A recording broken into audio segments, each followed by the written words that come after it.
On today's lesson, we're going to take a look at subordinating conjunctions.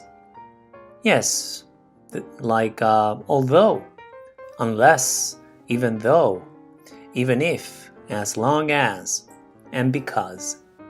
So let's get started. So, what is a conjunction? Well, a conjunction is a joiner, a word that connects parts of a sentence.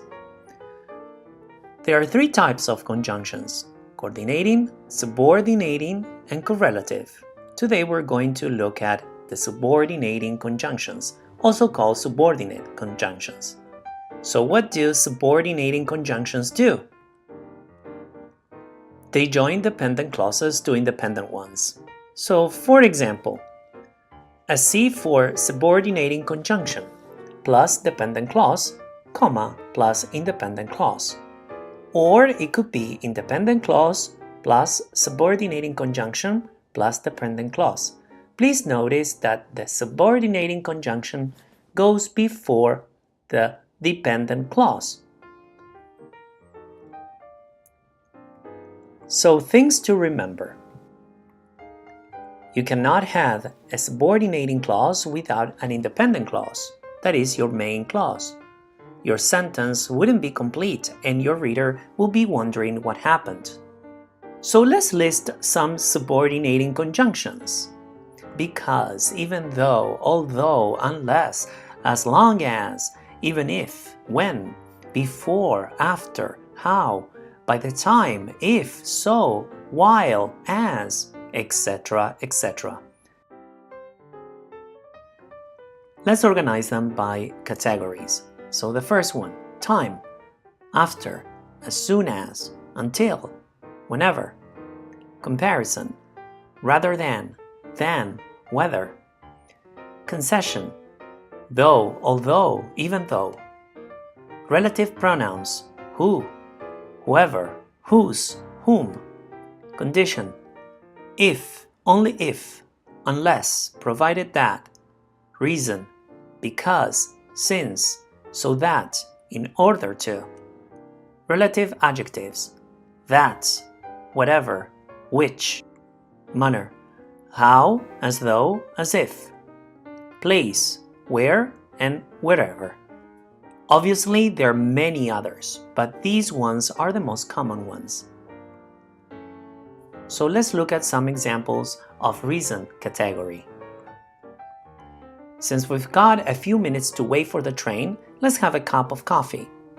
So you can see that we have the subordinating conjunction right before the dependent clause.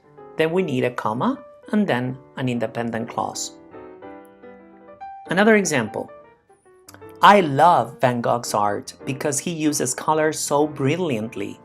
So here we have the independent clause plus the subordinating conjunction and then the dependent clause. So let's look at concession examples. Though it was raining, she went out. So we have the subordinating conjunction plus the dependent clause, then we have a comma, and then we have the independent clause. She went out. He lives in a small house, even though he's a millionaire. So we have the independent clause first, then we have the subordinating conjunction, which is even though, and then we have the dependent clause. So let's take a look at common mistakes. Major ideas belong in main clauses, not in the subordinating clauses or phrases where readers are unlikely to give them the attention they deserve. Just like this example. Literacy, which has been defined as the ability to talk intelligently about many topics, is highly valued by business people as well as academics. So it's better to write something like this. Highly valued by business people as well as academics, literacy has been defined as the ability to talk intelligently about many topics. Now, I underlined the subordinating clauses in both sentences just to show you where it can be better placed. Let's take a look at another common mistake. Excessive subordination. This results from stringing together too many subordinate expressions at once. This can leave the reader confused. Try separating it into more sentences. Just like this example. Big city mayors who are supported by public funds should be cautious about spending taxpayers' money for personal needs, such as home furnishings, especially when municipal budget shortfalls have caused extensive job layoffs, angering city workers and the general public. It would actually be better this version. Big city mayors should be cautious about spending taxpayers' money for personal needs, especially when municipal budget shortfalls have caused extensive job layoffs. They risk angering city workers and the general public by using public funds for home furnishings. I underlined the subordinating clauses in both sentences just to show you where we can better place them. So I hope you enjoyed the lesson. If you have any questions about subordinating conjunctions, type them under this video. If you haven't subscribed to my channel, please do.